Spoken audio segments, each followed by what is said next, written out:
10월 첫 주일 우리에게 주시는 하나님 말씀은 신약성경 요한복음 1장 6절에서 9절까지 말씀 보시겠습니다. 요한복음 1장 6절 말씀부터 9절 말씀까지 받들어 봉독해 올립니다. 하나님께로부터 보내심을 받은 사람이 있으니 그의 이름은 요한이라. 그가 증언하러 왔으니 곧 빛에 대하여 증언하고 모든 사람이 자기로 말미암아 믿게 하려 함이라. 그는 이 빛이 아니요 이 빛에 대하여 증언하러 온 자라. 참빛 곧 세상에 와서 각 사람에게 비추는 빛이 있었나니. 아멘. 아멘. 할렐루야. 늘 아름다운 찬양을 불러주시는 우리 도분 집사님에게 감사의 말씀을 드립니다. 지난 주간의 말씀을 요약하면 태초에, 이 태초는 천지를 창조하시는 창세기 그 태초보다도 훨씬 이전의 태초에 말씀이 계셨다. 근데 그 말씀이 하나님과 함께 하셨고 그 말씀이 곧 하나님이시다. 그리고 그분으로 말미암아서 세상의 모든 만물이 다 창조되었다. 그래서 3절에도 보면 그렇잖아요. 만물이 그리 말미암아 지은 바 되었으니 지은 것이 하나도 그가 없이 된 것이 없느니라. 근데 말씀이신 하나님이신 그분 안에 모든 만물에게 생명을 주는 생명의 신성이 거기 있고, 그리고 그 만물에 나와서 구원 얻는 능력이 있음을 우리가 알아야 되는 거예요. 이 생명의 빛이신 생명의 말씀이신 그분이 누구냐? 바로 하나님이신 예수 그리스도시라 하는 거예요. 그리고 말씀이신 예수님, 하나님이신 예수님이 생명의 빛으로 이 세상에 오셨다. 말씀이 육신을 입고서 그래 사람이 이 땅에 오신 이제 생명이신 그분이 빛으로 오셨고, 그분을 영접하는 사람이 자녀가 되는 축복을 얻고 구원과 영생을 얻는 거예요. 하나님의 영광에 참여하게 된다는 말씀을 나누었어요. 오늘 이 본문의 말씀은 바로 빛이신 예수님에 대해서 증거하는 내용으로 본문이 기록되고 있어요. 자, 6절 7절 보십시다. 하나님께로부터 보내심을 받은 사람이 있으니 그 이름은 요한이라. 그가 증거하러 왔으니 곧 빛에 대하여 증언하고 모든 사람이 자기로 말미암아 믿게 하려 하심이라. 빛은 빛대로 있지만은 그 빛을 모든 사람들이 받아들이기 위해서는 그 빛에 대해서 증거하는 자가 있어야 됐다 하는 거예요.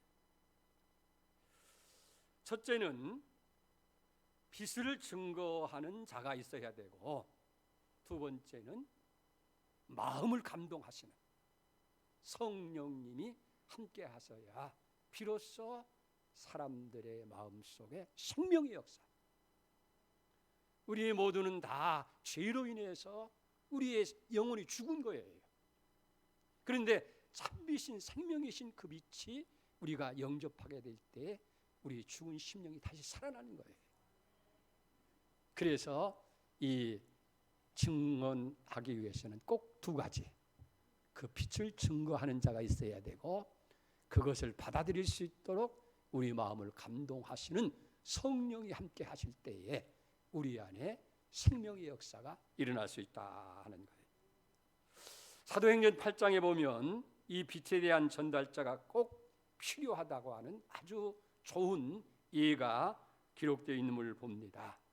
우리가 사도행전 8장에 보면 에디오피아의 국고를 책임지고 있는 큰 권세를 가지고 있는 내시 한 분이 예루살렘에 예배하러 왔다가 돌아가는 길에 마차 안에서 성경의 말씀을 읽고 있었어요.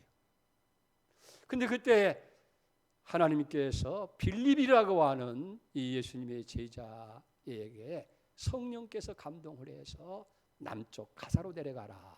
그 내려가 보니까 광야길에서 이 내시가 마차를 타고 가는 것과 마주치게 되는 거예요. 그때 성령이 이 빌립에게 말씀하실 때 마차에 가까이 가라 하는 거예요. 그 마차에 가까이 보니까 그 국고를 맡은 내시가 성경책을 읽고 있는 거예요. 그래서 빌립이 그에게 질문하는 거예요. 그 말씀을 읽고 있는 것을 깨닫고 있느냐고 했더니 이 내시가 하는 말이 가르쳐주는 자가 없으니 어떻게 이 말씀을 깨달을 수 있겠느냐. 그러면서 자기 마차에 이 빌립을 올라오라고 하는 거예요.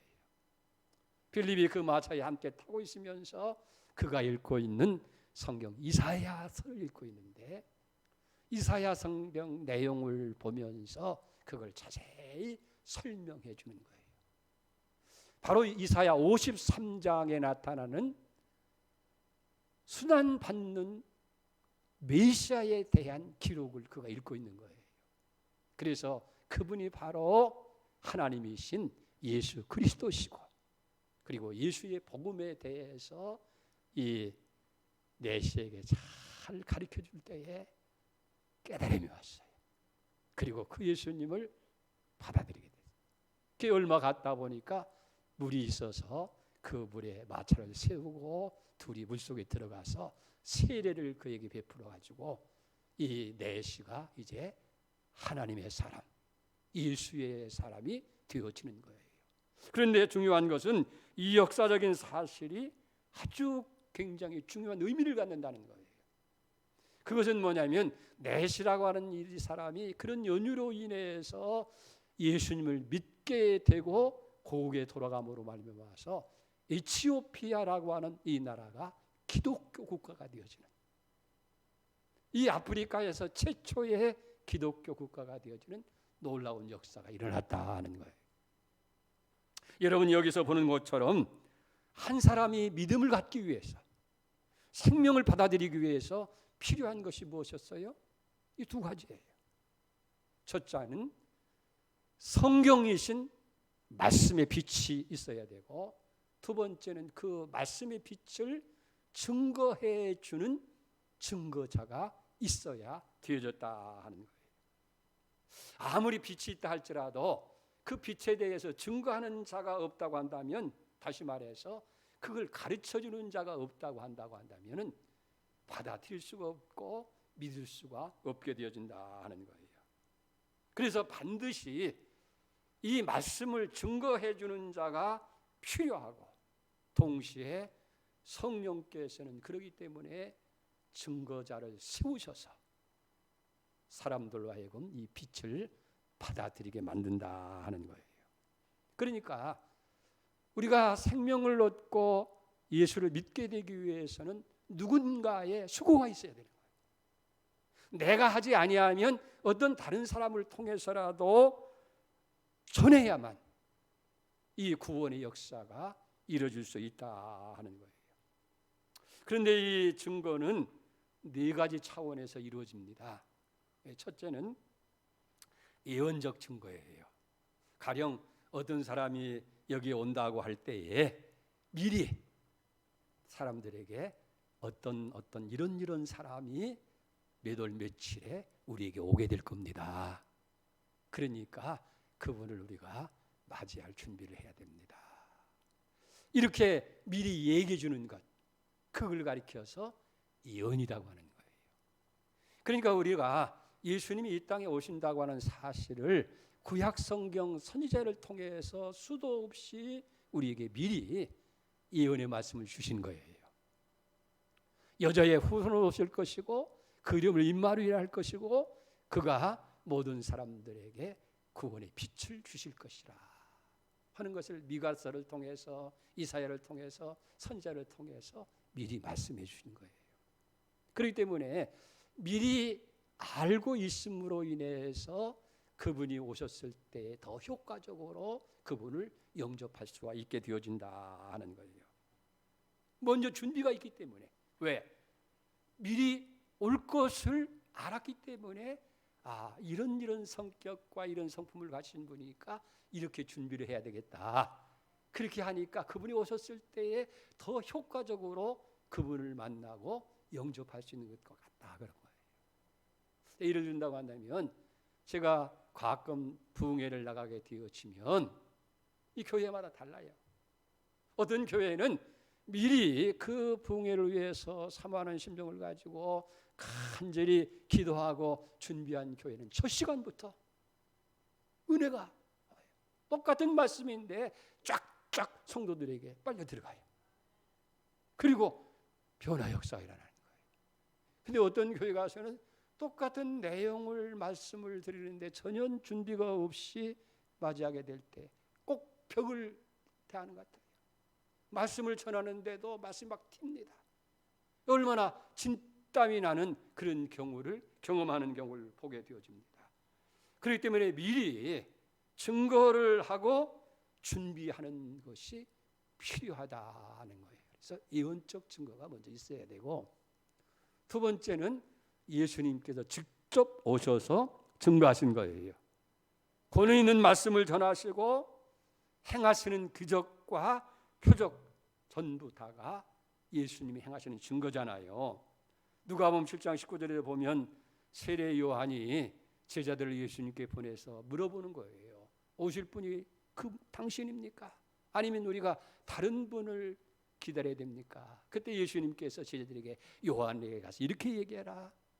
눈먼 자가 보게 되어지고 안진뱅이가 일어나 걷게 되어지고 문둥병자가 깨끗함을 받게 되어지고 귀신 들린 기머거리가 열리게 되어지고 죽은 자가 살아나게 되고 가난한 자에게 복음을 전한다라고 그렇게 전하라 하는 거예요. 그러니까 예수님께서 직접 오셔서 소경을 눈뜨게 하시고 안진뱅이를 일으켜 걷게 하시고 문둥병자를 깨끗게 하시고 그리고 죽은 자를 살리시는 이런 기적이 이분이 하나님이시구나, 이분이 우리의 구원자 메시아구나 하는 것을 받아들일 수 있게 한다 하는 거예요. 그리고 세 번째는 경험한 자들의 증거가 있어야 되는 거예요. 예수님이 병을 고치시고 기적을 행하시고 능력의 말씀을 전하시고 행하시는 모든 기적을 직접 눈으로 보고 체험한 사람들이 그 체험한 바를 모르는 사람들에게 가서 전하는 것, 그 증거가 필요하다 하는 거예요. 그러니까 그 증인들이 어떤 사람이었어요? 예수님의 12제자지요. 사도행전 1장 8절에 보면 예수님께서 승천하시기 전에 제자들에게 부탁하잖아요. 성령이 너희에게 있으면 너희가 권능을 받고 예루살렘과 유다와 사마리아와 땅끝까지 이르러서 내 증인이 될 것이다. 경험한 것을 가서 전하라는 거예요. 오늘 우리가 살아가는 이 시대도 마찬가지예요. 여러분들이 신앙생활하고 일상생활하는 가운데에 하나님의 놀라운 기적을 체험합니다. 인간의 힘으로 할 수 없는 그것, 우리가 하나님을 인해서 하나님께 기도함으로써 해결되어지는 그런 놀라운 체험이 있어요. 그런 경험을 다른 사람들에게 전해주는 것, 그걸 간증이라고 하죠. 이런 간증을 사람들이 들 때에 간접적인 경험을 하는 거예요. 나는 가끔 새벽에 그 탄천가를 이렇게 걸으면서 새롭게 하소서 하는 그 간증을 다 들었어요. 그리고 갖가지 사람들이 하나님의 체험한 것을 와서 간증을 하는 거예요. 그게 얼마나 내게 위로가 되고 힘이 되어지고 나약했을 때에도 다시 그래 하나님은 살아계신 거예요. 이 어려운 가운데서도 건져주시는 거예요. 더 큰 문제도 해결해 주시는 하나님이고 그리고 하나님만 의지하게 될 때 하나님이 다 해결해 주시는구나. 이 간증을 통해서 우리가 바로 믿음이 생기게 되어지고 확신을 얻게 되어지고 예수님을 믿게 된다 그 말이에요. 그래서 로마서 10장 10절에 보면 믿음은 들음에서 나고 들음은 하나님의 말씀으로 말미암느니라. 자기가 경험한 것을, 체험한 것을 이제 전하는 것, 그것이 증거자라는 거예요. 마지막 네 번째는 뭐냐면 성령의 증거하심이 필요하다는 거예요. 여러분, 아무리 우리가 보고 듣고 경험한 것을 우리가 받았다 할지라도 성령이 역사하셔야 된다고 말이에요. 예? 여기서 뭐 천사의 얘기를 하고 별시런 얘기를 다 한다 할지라도 여러분들이 그 말씀을 마음으로 받아들일 수 있도록 역사해 주시는 분이 성령이에요. 그 성령은 알게 하시고 들은 말을 깨닫게 하시고 그걸 믿어지게 하시고 그럴 때에 놀라운 생명의 역사가 일어난다. 그러니까 미리 전해주는 예언의 역사가 있어야 되고 예수님이 직접 증거하시는 증거를 우리가 보면서 또 그것을 경험한 자들의 간증의 증거를 통하고 성령의 역사를 통해서 비로소 우리가 믿음의 자리, 생명의 역사 자리에 나갈 수 있게 된다 하는 거예요. 자, 그러면 이렇게 증거하는 목적이 어디 있느냐는 얘기예요. 왜 증거가 필요하고 이 증거를 들어야 되느냐, 목적이 뭐냐는 거예요. 그걸 7절 하반절에 7절 한번 다 봅시다. 7절 다 보면 그가 증언하러 왔으니 곧 빛에 대하여 증언하고 모든 사람이 자기로 말하여 어떻게 믿게 하려 함이라 하는 거예요. 왜 세례 요한이 그 빛에 대해서 왔고 증언하게 되느냐 하면 자기를 통해서 그 증거를 통해서 모든 사람이 다 믿게 하기 위해서 그렇게 한다 하는 거예요. 왜 믿음이 필요한 거예요? 믿어야 그 사건이 내 사건이 되어지고 내 삶의 역사를 일으키게 되기 때문이다 하는 거예요. 여러분 그렇잖아요. 예수님이 아무리 엄청난 구원의 역사를 일으킨 사건이라 할지라도 그 사실을 내가 믿고 받아들일 때만 사건화가 되는 거예요. 내 것이 되는 거예요. 내 역사가 일어날 수 있는 것이 되어진다 하는 거예요. 그래서 에베소 2장 8절에 보면 너희는 그 은혜에 의하여 믿음으로 말미암아 구원을 받았으니 이 받은 거예요. 믿을 때 이것은 너에게서 난 것이 아니요 하나님의 선물이다. 믿음으로 말미암아. 할렐루야. 그러므로 믿는다고 하는 것이 이렇게 중요한 거예요. 그리고 그 믿음을 위해서는 증거하는 자가 있어야 된다 하는 거예요. 그래서 태초에 말씀이 계신데 그 말씀이 하나님과 함께 계시고 그분이 하나님이시고 그분이 만물을 창조하신 분이시고 그분에게 생명이 있는데 그분이 바로 예수님이신데 그 생명이 빛으로 우리에게 오셨다는 거예요. 자, 그런데 이것을 이제 우리가 믿고 받아들이기 위해서 그걸 증거해 주는 자, 그분이 바로 세례 요한이었다는 거예요. 근데 여러분, 우리가 증거자가 되기 위해서는 꼭 세 가지가 필요해요. 첫째는 경험이 있어야 돼요. 체험이 있어야 돼요. 이 사건에 대해서 체험이 없고 경험이 없다고 하면 증거자가 될 수가 없잖아요. 왜냐하면 증거라고 하는 것은 추상적인 얘기를 하는 게 아니에요. 무슨 이론적인 원리를 얘기하는 것이 아니고 구체적이고 사실적인 것이기 때문에 체험이 있어야 증거자가 되는 거예요. 쉽게 얘기하면 여러분 재판을 혹시 받으셨는지 모르지만은 증거자로 증인으로 불임을 받을 수 있어요. 그러면 재판관이 물어요. 네가 직접 들었느냐? 당신이 직접 보았느냐? 즉각 그 사건 현장에 있었느냐라고 그렇게 물을 때 예, 내가 보았습니다. 내가 체험했습니다. 내가 그대로 다 들었습니다라고 알고 있어 청험해야 비로소 증언자가 될 수 있는 것. 증인으로 불러놨는데 나는 몰라요. 그런 일이 있었는지 그래서 나오라고 해서 나왔어요. 그런다고 한다면 어떻게 그가 증언자의 역할을 할 수 있겠느냐 하는 거예요.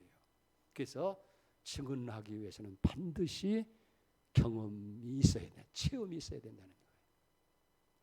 두 번째는 그런 체험이 있다 할지라도 용기가 있어야 증언자가 되어지는 거예요.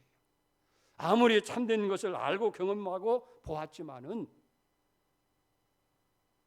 상대방의 보복이 두렵다든지 내가 이것을 증언함으로 인해서 내게 불이익이 오고 손해가 온다든지 그런 두려움 때문에 사실은 보았으면서도 자기가 알고 있으면서도 나 몰라요. 그렇게 부정하는 경우를 우리가 많이 보게 되어지는 거예요. 그렇기 때문에 증언자가 되기 위해서는 내가 본 바를, 내가 들은 바를, 내가 알고 있는 바를 이야기할 수 있는 용기. 여러분 전도하라고 할 때 왜 전도 못해요? 몰라서 못하는 게 아니에요. 그런 경우도 있지만은 알고 있으면서도 체험했으면서도 상대방이 어떻게 할까, 직장에서 왕따를 당하지 않을까, 그런 두려움, 부끄러움 때문에 감히 못하잖아요. 용기가 있어요. 지하철에서도 사람 많이 있는 곳에도 예수에 대한 증언의 용기를 가지고 오니까 예수 천당, 불신 지옥이라고 외칠 수 있는 거 아니에요. 용기가 있어요. 세 번째 증거자가 되기 위해서는 사랑이 있어야 돼요. 나는 저분을 위한 증인으로 내가 경험한 사실을 말해서 내게 어떤 불이익이 오고 어떤 고난이 오고 어떤 불행이 온다 할지라도 그것을 감수한 자세가 필요한 거예요. 그러니까 예수의 복음을 증거하기 위해서는 예수님과 운명을 같이 하고 예수님을 위해서, 복음을 위해서 죽을 각오까지 돼 있는 바로 예수님을 사랑하고 복음을 사랑하는 그 자세가 우리에게 있어야 된다는 거예요. 그래서 증언자를 헬라 말로 뭐라고 하냐면 말투스라고 해요. 말투스. 순교자라고 그렇게 얘기합니다. 그러니까 순교적인 각오가 없으면, 그런 각오가 어디서 나와요? 예수를 사랑하는 그 마음이 있을 때 예수를 위해서는 죽어도 좋다. 이 복음을 위해서는 내 생명을 조금도 귀한 것을 여기지 아니한다고 하는 바울의 고백처럼 이게 증언자가 되기 위해서는 말투수, 순교자가 되는 각오가 있어야 된다. 요한복음 9장에 보면요, 나면서부터 소경된 자가 있어요. 제자들이 묻지요. 저 사람이 소경이 된 것이 부모의 죄입니까? 자기의 죄입니까? 라고 묻습니다. 그럴 때 예수님의 답변은 부모의 죄도 자기의 죄도 아니다. 이 사람에게 하나님이 하실 일이 있다라고 하면서 그 맹인 앞에 가서 그를 불쌍히 여기시고 진흙을 이겨서 그 눈에 발라주면서 실로암에 가서 씻으라는 거예요. 그랬더니 이 맹인이 예수님 말씀에 순종해서 실로암에 가서 그 눈을 씻었더니 눈이 번쩍 뜨고 보게 되어진 거예요. 문제가 생긴 거예요. 사람들이 맹인을 뜬 사람이 멀쩡히 눈을 뜨고 건명한 사람으로 가니까 누가 너를, 어떻게 너희가 눈을 뜨게 됐느냐 그랬더니 예수라고 하는 그분이 진흙을 이겨서 내 눈에 발라주면서 실로암에 가서 씻으라고 했기, 내가 순종해서 그대로 했더니 내 눈이 밝아지게 됐다. 증언하는 거예요. 그랬더니 문제는 뭐냐면 그날이 공교롭게도 안식일이에요. 이 안식일에 사람을 고치는 일을 했다고 그래가지고 바리새인들이 예수님을 고발할 조건을 찾고, 특별히 유대인들은 예수를 이단으로 규정해서 누구든지 예수를 증거한다든지 예수를 메시아라고 얘기하는 사람은 유대 사회에서 내쫓는 거예요. 출교하리라고 결정을 한 거예요. 그러니까 그 부모에게 물어봐도 나 모릅니다. 가서 그 아이가 직접 눈을 떴으니까 가서 알아보시오. 그렇게 회피하는 거예요. 그런데 너 어떻게 눈을 떴느냐 하니까 여러분 이상하잖아요. 예수라고 하는 분이 분명히 내 눈을 뜨게 했다고 그러는데 왜 다시 묻는 거예요? 야, 그 사람 죄인이야. 하나님께 저주받은 자야. 죄인이 어떻게 눈을 뜨게 했느냐. 그럴 때 이 사람이 그래요. 내가 그분이 죄인이 아닌지는 알지 못하지만은 그분이 내 눈을 뜨게 한 것을 보니까 그분이 참 하나님이라고 하는 것을 나는 알 수 있습니다. 순교적인 각오를 가지고 증언하는 모습을 우리가 보게 되어집니다. 그렇습니다. 우리는 직접 경험하거나 경험했다 할지라도 그걸 증언할 수 있는 용기가 있어야 돼요. 그리고 동시에 사랑하는 순교자적인 각오 없이는 증언된 삶을 살 수가 없다 하는 거예요. 자, 이걸 전제하면서 오늘 본문에 보면 세례 요한이 예수님의 증거자로 여기 나타나게 되는 거예요. 자, 6절 7절을 한번 다시 한번 보십시다. 하나님께로부터 보내심을 받은 사람이 있으니 그 이름은 요한이라. 그가 증언하러 왔으니 뭘 증언해요? 곧 빛에 대하여 증언하고 모든 사람이 자기로 말미암아 믿게 하려 함이라. 8절에 보면 그는 빛이 아니요 이 빛에 대하여 증언하러 왔노라 라고 했어요. 그러니까 세례 요한이 여러분이 광야에서 외치는 소리로 외칠 뿐만 아니라 세례를 베풀었잖아요, 요단강에서. 그런데 세례 요한은 뭐냐면 그 빛에 대해서 증언자로 왔다. 자기는 빛이 아니고 빛의 증언자로 왔다 하는 거예요. 그런데 이 세례 요한은 보면요, 두 가지 증언자로서의 성격을 가집니다. 첫째는 예언자로서의 증언, 두 번째는 직접 예수님을 경험한 자로서의 증언자로서 나타나는 거예요. 그러니까 우리가 성경을 아는 대로 구약 성경 말라기가 마지막 선지자잖아요. 마지막 선지자로부터 400년 동안은 이스라엘 땅에 예언자가 끊어졌어요. 그런데 400년 후가 되어졌을 때에 광야에서 외치는 선지자가 나타났어요. 그게 누구예요? 세례 요한인데 그분이 뭘 증거합니까? 오실 메시아에 대해서 백성들에게 예언하는 거예요. 그래서 마가복음 1장 3절에 보면 광야에서 외치는 자의 소리가 있는데 너희는 주의 길을 준비하라. 그의 오실 길을 곧게 하라. 주의 길, 광야에서 외치는 자의 소리가 있어 이르되 너희는 메시아로 오시는 그분의 길을 준비해라. 그 길을 곧게 하라고 그렇게 온 거예요. 그러니까 메시아가 곧 오실 텐데 여러분 그분을 맞이하기 위해서 영접할 준비를 하셔야 됩니다. 이건 예언자적인 증거예요. 그리고 요한복음 1장 29절 이하에 보면 1장 29절 이튿날 요한이 예수께서 자기의 나오심을 보고 이르되 보라 세상 죄를 지고 가는 하나님의 어린 양이로다. 예수님을 직접 보면서 여러분이 지금 보고 계신 저분이 바로 여러분의 모든 죄를 지시고 십자가를 향해 가시는 어린 양 예수 그리스도라 눈으로 보면서 증거하는 거예요. 그러니까 세례 요한은 증언자로서 두 가지, 하나는 예언자. 400년 동안 하나님의 소리가 끊겼을 때에 그는 선지자로 세움을 받아서 예수님이 오실 것을 미리 백성들에게 알려주고 준비하게 하고 동시에 예수님을 직접 보면서 눈으로 보면서 세상 죄를 치고하는 하나님의 어린 양이다. 이렇게 증언하는 거예요. 그 모습을 예수님께서 보시면서 요한복음 마태복음 11장 10절에 보면 예수님을 세례 요한을 가리켜서 선지자 중에 선지자고 여인이 난 자 중에서 이 세례 요한보다 큰 자가 없다라고 그렇게 칭찬한 것을 보게 되어집니다. 자, 그런데 여기서 우리가 분명히 해야 할 것이 하나 있어요. 그게 뭐냐면 증언자는 어디까지나 증거자는 증인일 뿐 진리 그 자체가 아니라고 하는 사실을 우리가 알아야 된다는 얘기예요. 이 세례 요한은 유대 백성으로부터 많은 존경과 신용을 받았어요. 야, 진짜 우리가 기다리던 메시아가 온 것이 아니냐.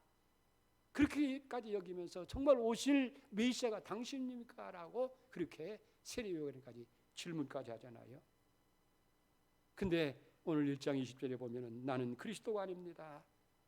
그 그리스도를 증거할 자뿐입니다. 23절에 보면 이르되 나는 선지자 이사야의 말과 같이 주의 길을 곧게 하라고 광야에서 외치는 자의 소리입니다 라고 그렇게 자기 자신의 정체성을 밝히고 있는 것을 보게 되어집니다.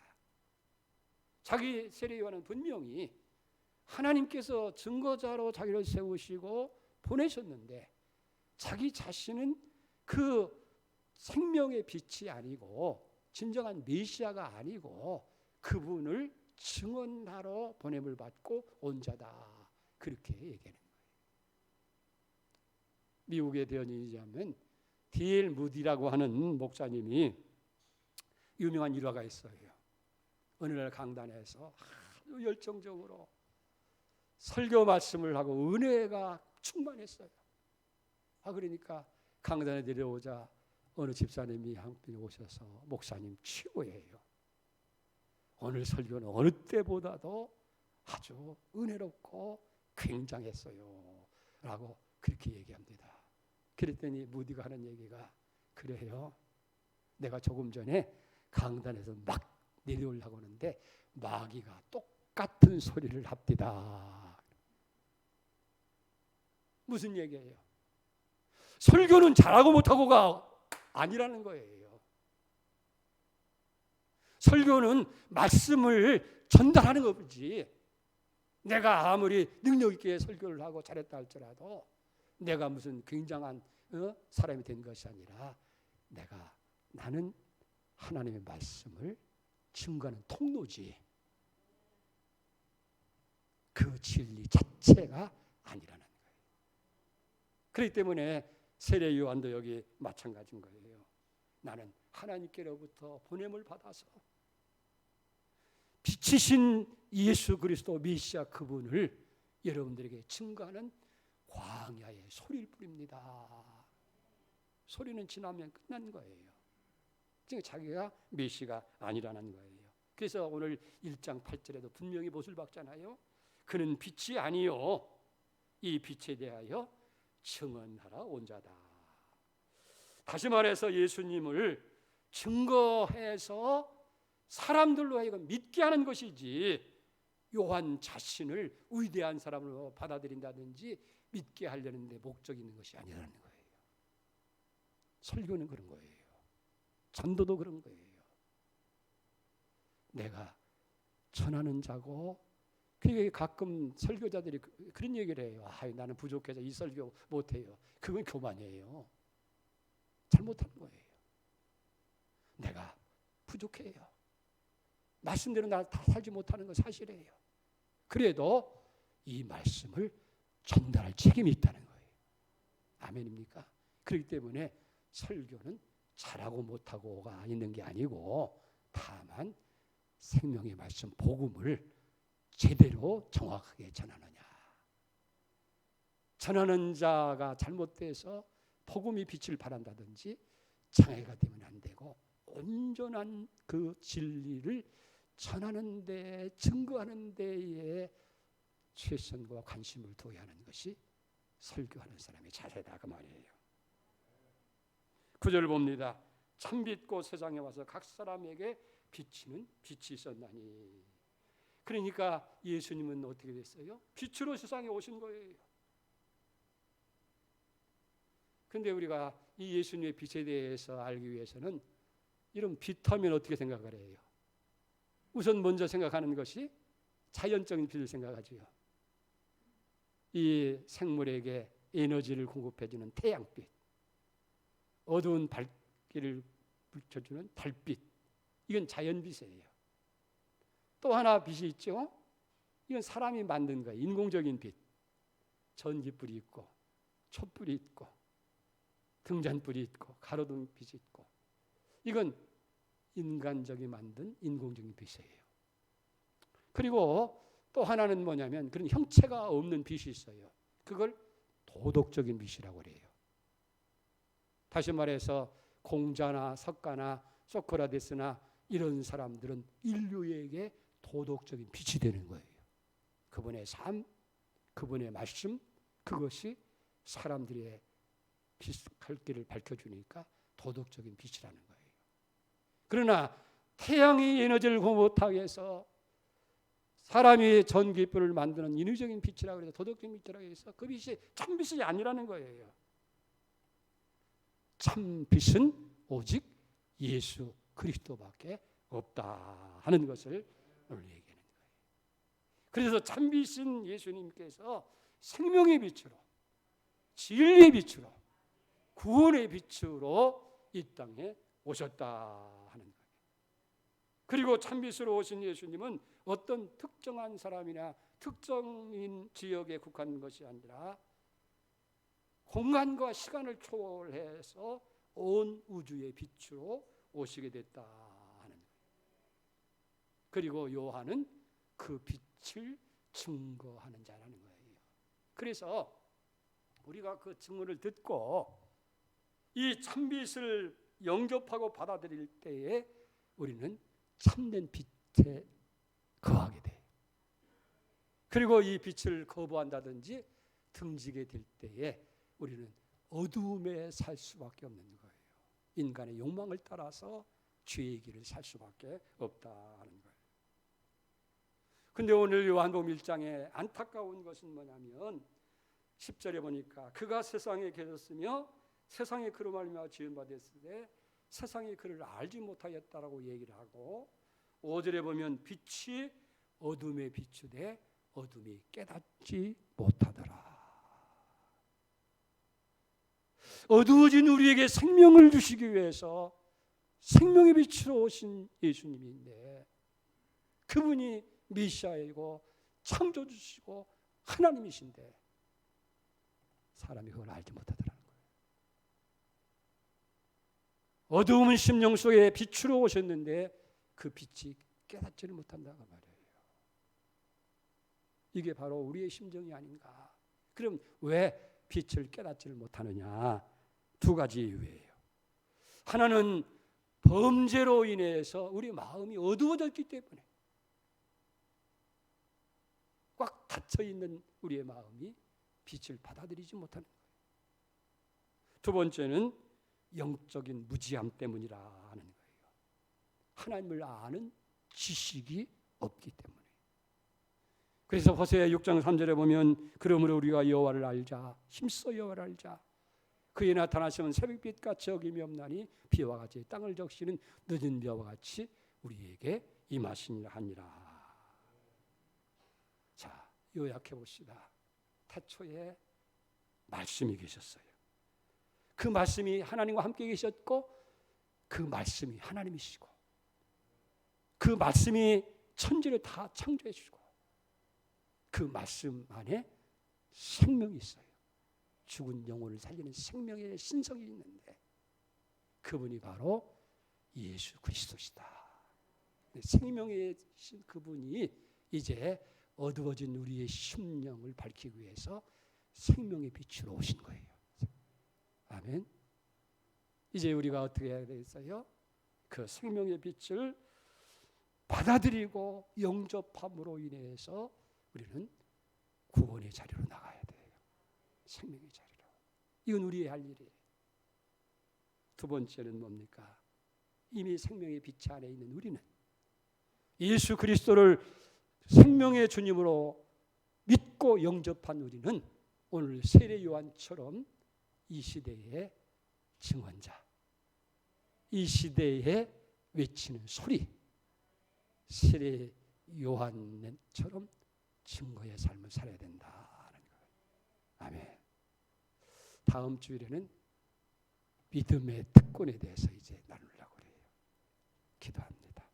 하나님 아버지, 참빛, 세상을 비추는 빛으로 예수님께서 오셨지만은 세상은 알지도 못했고 깨닫지를 못하는 안타까움이 있습니다. 우리의 심령이 죄로 어두워졌기 때문이고 우리의 영적인 무지 때문인 줄로 믿습니다. 오늘 말씀을 통해서 생명이시고 말씀이시고 참 빛이신 예수님을 바로 알고 영접하게 하여 주옵소서. 그리해 모두가 생명을 얻고 구원의 자리에 나가게 하시고 생명을 얻은 우리는 세례 요한처럼 증거자로서 살아가게 해 주옵소서. 예수님의 이름으로 기도 올리옵나이다. 아멘.